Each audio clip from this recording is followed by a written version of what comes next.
WNBA champion, my friend, Candace Nicole Parker, Ace, and of course, Silk. Congratulations. And have you even realized, like, you just won another WNBA championship? What are you feeling like these days? Well, first you had to bust out the middle name, so you know how that is.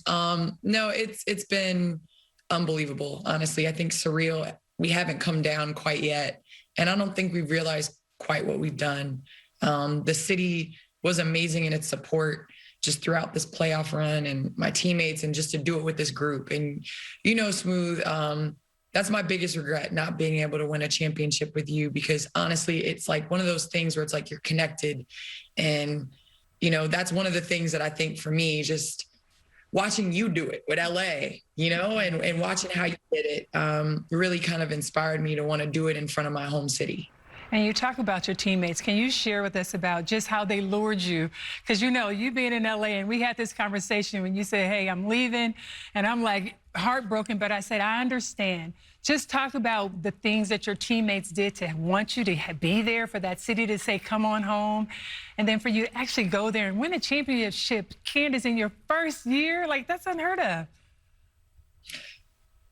Allie Quigley. We grew up playing down the street from each other, grew up playing against each other in high school. And she just kept sending text messages like, come home. She even sent some of my favorite food, like, think about it, and I guess just the group that I saw that we competed against the last couple of years. I mean, Vandersloot, she's an unbelievable point guard. Mm-hmm. Just the camaraderie, honestly. Kaj, just a burst of energy.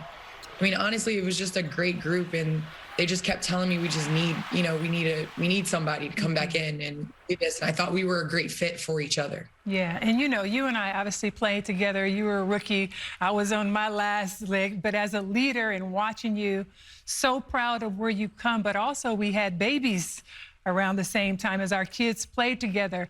How does it feel knowing that, my kids were too young, yours, Layla, being old enough to see and really recognize and process how great her mom is? Like, how is that for you guys in your relationship?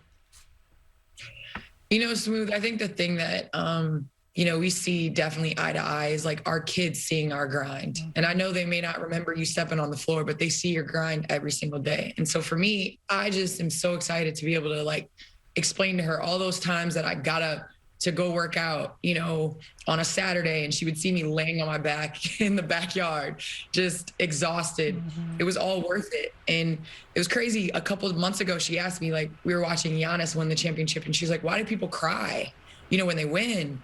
And like, after this one, she's like, I realize it, because you put in so much hard work. Like, you put in so much hard work and energy and effort and sacrifices. And it was just so special to be able to share this moment with her. And you talk about sacrifice. We know that you dedicated, the win and the championship to Gigi and Kobe, two of our close friends that we lost. And I know you stay in close contact with Vanessa. Can you just talk about how that has inspired you and what message even Vanessa shared with you? Man, I think just in terms of women's basketball, Kobe and Gigi, just their support throughout women's basketball in the community. The orange hoodie is the orange hoodie because of Kobe. Right. Girl dad is a thing because of Kobe and because of Gigi. And I think before the game, I talk to Vanessa all the time, and I always tell her, I'm like, hey, give me Kobe-isms. Like, can you give me something Kobe would say? Like, give me a little something. Yeah. Because, Kobe had a way with words. Like, he'd always say something that would just blow your mind. And she was like, today it's about Gigi. She was just like, if Gigi could, she'd play as hard as she could. And so she's like, today in game 4, I want you to play Gigi's way. And it just, I don't know, it just stuck with me. Like, I just her heart and her determination, and then just Vanessa continuing to carry along their message and their goals. And she's doing an amazing job of doing that. An amazing job.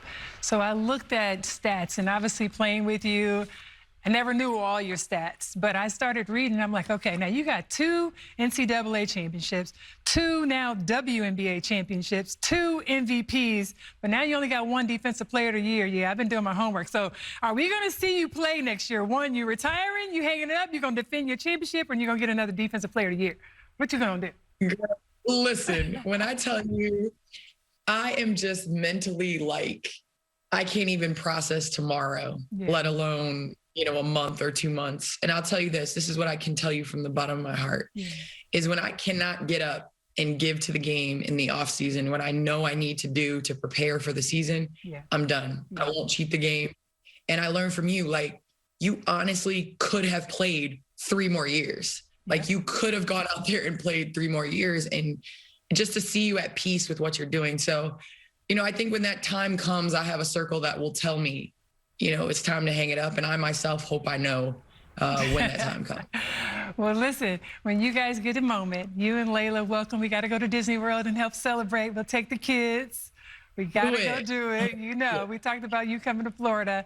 And so I just want to say again, I'm so proud of you. I tell you privately, but publicly, love you very much. Congratulations on getting that other trophy. And well, I'll see you soon, I'm sure. Love you. I will see you soon, Smooth. It's so great to see you. But guess what? Still taking charges now, Smooth. Yeah, he's taking charges now. Hey, telling you.